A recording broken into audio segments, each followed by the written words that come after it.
What a great study so far in the Sermon on the Mount. This week, we're going to continue looking at Jesus' opening to his sermon. Last week, if you remember, we looked at those Beatitudes. They were those attributes that describe life in God's kingdom and that cause us to look different in the world. This week, we're going to wrap up this opening section with one of the more popular verses from this whole sermon.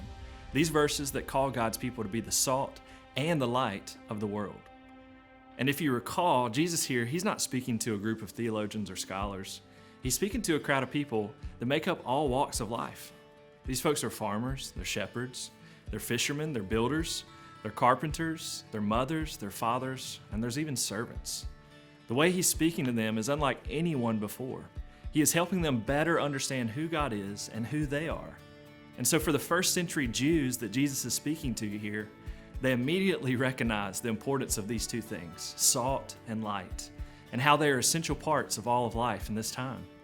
So for these people, they are hearing Jesus tell them, you have value, you have meaning, you have purpose in this life. So when it comes to these two things, salt and light, these two elements, they're distinctly different from everything it comes in contact with.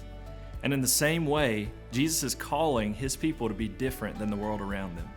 When it comes to salt, for the most part, it has three main uses. One, it's used for flavor. Two, it's used as a preservative. And three, it has healing properties. And so for believers, to be the salt of the earth, we should be the flavor, the ones enhancing others' tastes for God. We should also be preservative, standing against the evils of the world, standing up for what is right and what is honoring to God. And as healing, Jesus is the ultimate healer. Only through his death and his resurrection can our ultimate wounds, that separation between us and God, only through the cross can we be healed. And then on the other hand, when it comes to light, it exposes the darkness. It also helps us see clearly the path we should take. When you flip a light on in a room, it exposes what has previously been hidden.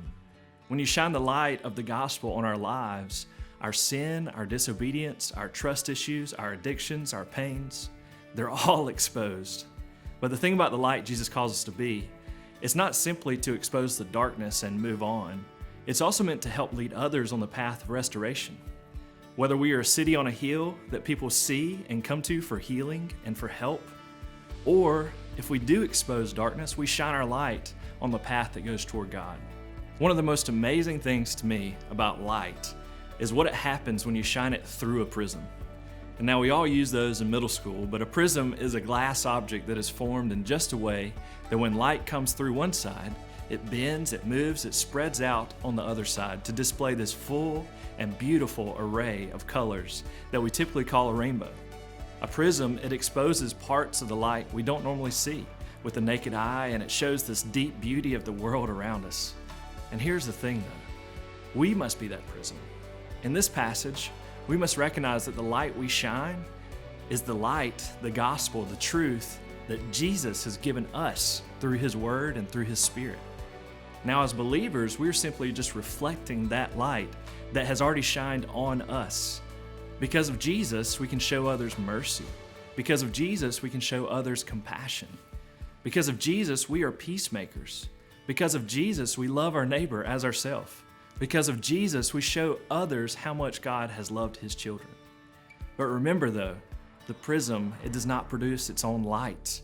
The light comes from the outside. But the prism shows the world how the light works. In the same way, when we reflect Jesus to the world around us, and as verse 16 here says, so that they see our good works, but ultimately they see and give God the glory. And so these two metaphors, the salt and light, they should challenge our everyday decisions. They should help us to realize the influence we have on others' lives. Even if we don't think we have any influence, we actually do. People see us every single day. People watch us everywhere we go. Our jobs, our families, our homes, the grocery store, online, on social media. Even if you don't think people are seeing you, someone does.